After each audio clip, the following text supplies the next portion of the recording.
Hi, the Polar Citizen here. This is a spoiler-free review of Sniper Elite VR, a shooter game about the Second World War in Italy. This game was released in June 2021, the price is usually 30 euros or dollars, lowest sale could be around 10, but I got it for 18. One playthrough took about 10 hours, the optimization is good, it's available on Steam, Oculus and PlayStation, I've played it on my Oculus 2.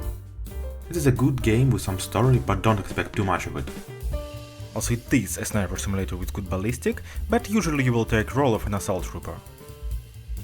But still, there are some possibilities to feel as a true sniper by taking some impossible shots. Should you play it? Yes, if you like shooters. Just know that X-ray things could be really disgusting, but you can disable them. For me, it's a good target practice game with relatively high physical activity. Though it is possible to play in a wheelchair, but you do need both of your hands. Hit the like button if you like this brief in the beginning. And if it wasn't enough for you and you want to hear more about this game, let's dive into the world of Sniper Elite VR.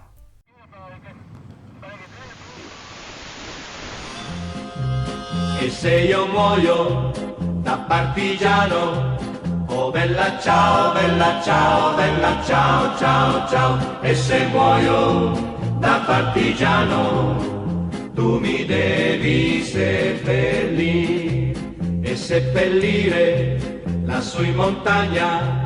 Oh bella ciao, bella ciao, bella ciao, ciao, ciao. Seppellire lassù in montagna, sotto l'ombra di un bel fior.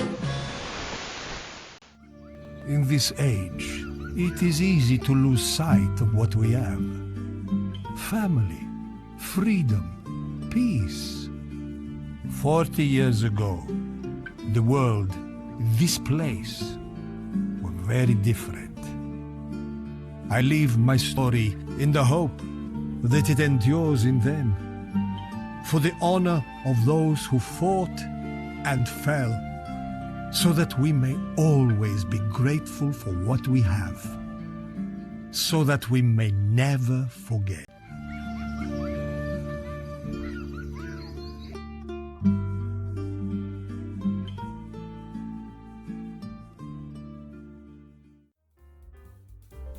So, for you who are still here, I remind you of the structure in my reviews. You already saw the brief introduction, now there will be a more detailed review, but still spoiler-free. And later, probably on next week, there will be a full review in which I will also propose some challenges that can enhance your game experience, so don't miss it out.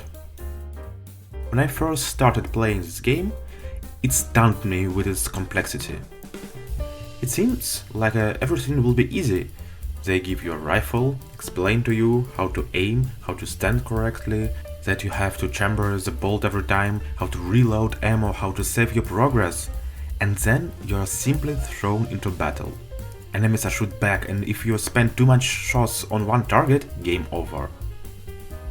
And even if you manage to go somewhere further, there will be no save options. If you die, you start from the beginning. So at this point, I turned the game off. And then I turned on again. I switched to an easier difficulty, took a deeper breath, and somehow managed to go through this bloody first level. And after that comes a shooting range, a real one, where you're shooting at targets and no one shoots back at you. And if you, like me, didn't feel confident enough, then I will recommend spending a lot of time there. It's all because the game doesn't get easier. The next mission for me felt like hell. If you don't manage to shoot a bunch of enemies in time, they simply reach the ally zone and game over. It's worth mentioning a feature that immediately catches the eye, kill cams. It's when you see the bullet Piercing for your enemy in X-ray. By the way, it is the main feature of the entire Sniper Elite series. At first it seems like ultra violence, but then you somehow get used to it. Although sometimes it still looks like a Tarantino's scenes. Say auf Wiedersehen to your Nazi boss.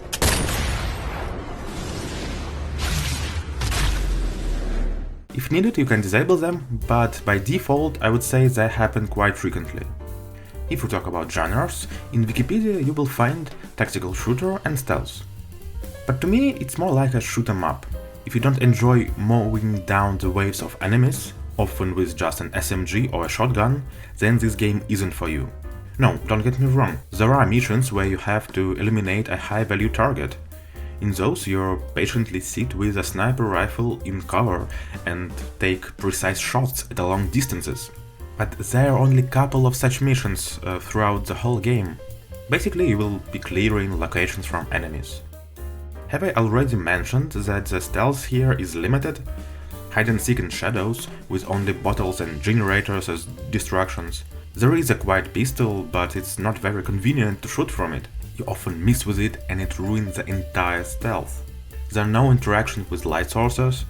If you try to sabotage the siren instead of shooting it, you will activate it, lol. But shooting itself is brought to a near perfect level. Let's take a closer look. There are 3 types of weapons: rifles, pistols and a side weapon, shotguns and SMGs. Is there plenty of it? Yes! 6 pistols, 6 SMGs and 2 shotguns and 8 rifles, each provided in 2 variants, with and without scope. The variety opens up gradually, so you'll have a chance to try everything and choose what suits you best. I particularly like the Carcano, the first available rifle. Its scope is offset to the side, allowing you to aim using just the regular iron sight. Also, you can easily switch weapon from hand to hand, so you can easily try different techniques. Shoot from the left, shoot from the right, heck, even dual guns like in Wolfenstein. And it feels so natural that you immediately forget that in other games you can only select weapons through the menu. Especially it works in close combat with pistols. You don't need to stow your rifle, just keep it in one hand and grab pistol with another. Because, as Captain Trice used to say, remember, switching to your pistol is always faster than reloading. and this is a good moment to talk about the most important discovery this game has given me. You may have noticed that I hold a rifle in my left hand, but I'm actually right-handed. You see, it was the only in this game that I realized that a person can have a strongly dominated eye. I just found that I didn't have to close my other eye while I was aiming with my left. And this is not something you want to try by changing the settings. Why else would I have noticed it only here? I mean, in another game, now I will just select a left-handed settings, but dear developers, you have my special thanks for helping me accept my left-eyeness. Unfortunately, not everything is smooth with the controls. They often lock in a wrong way, and you grab a grenade instead of ammo, or you accidentally remove a magazine instead of gripping the bolt, or you may not fully raise the bar on Panzerfaust. But you can get to use all these flaws. I will go over them later in the tips for developers section. In the meantime, let's continue with the weapons. As I mentioned, there are also explosives: Panzerfaust, mines and grenades. Mines, once you set them, explode if the enemy approaches. In my entire game, I was only able to see it once. Grenades, that they are the same. You will use them all the time.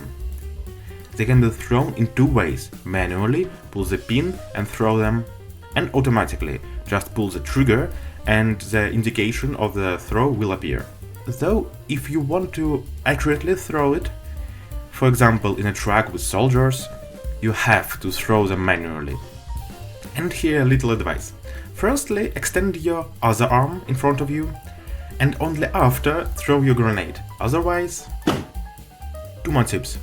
The game doesn't tell you how to cancel a grenade throw. When you pull the trigger, don't try to put it on your belt. It was at this moment that he knew. He fucked up. You just have to release the grip button, the one underneath the trigger. And that is not the only hidden mechanic. You can run in this game. To do this, you need to extend your arm and lean your controller forward, something like this. In general, I hope these tips could help you, because as I said, there are some features that the game just doesn't tell you about. Bullet physics. You can see a wind indicator in the scope, there are also gravity, you have to make a correction for distance. And that seems to be it, but it's enough. It often happens that you take 5 or 6 shots before you hit your target. And all the time you need to think fast, because you can't afford spending much time on one enemy. If it sounds hard for you, then try medium difficulty. It will give you a hit indicator, a red dot on the side that you can activate by focusing, so you can see where the bullet is going before you pull the trigger. Speaking of physical limitations, I mentioned that it's possible to play in a wheelchair. To give you an idea of what I'm talking about, I just sat down in a chair with armrests and tried to complete a level while sitting down. It's up to you to judge how accurate it is, so I'd love to hear your comments. In general, all I had to do was adjust the belt. I made it higher and wider. I also used the squat and turn buttons a lot more. Surprisingly, it was comfortable to play. I honestly didn't expect it to be. Picking things from the ground is not comfortable, but it's really like the same when you are playing standing. I would also like to point out that you can select colorblind modes. I'm honestly not sure how important this could be, so I will just show you. Overall, this game has a great balance and prioritization. The main mechanic, shooting, has been perfected. The shooting is interesting, and the enemies don't let you get bored. Missions are corridors, location I used several times, but thanks to this, there are a lot of missions. Graphics, excellent. Weapons are drawn in polygons, enemies are detailed. The environment is simple but looks good. The only thing I noticed was a bottle in one of the levels, and also I noticed a gap between textures. But with given level of optimization, the graphics are great. After about 5 minutes, you stop noticing it and just enjoy the atmosphere. Sounds and musics are also in the right place, just listen to it.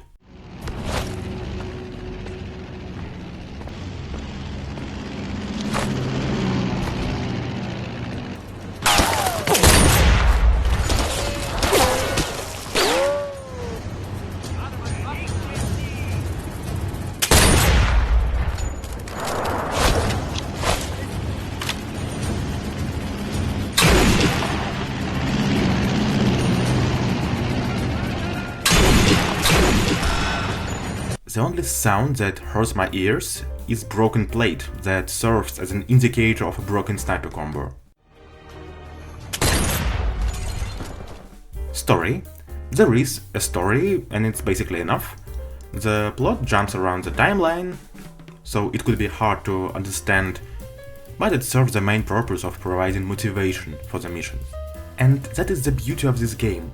The developers have set the right priorities. The story, graphics and sounds has been designed in such a way that they can be left in the background.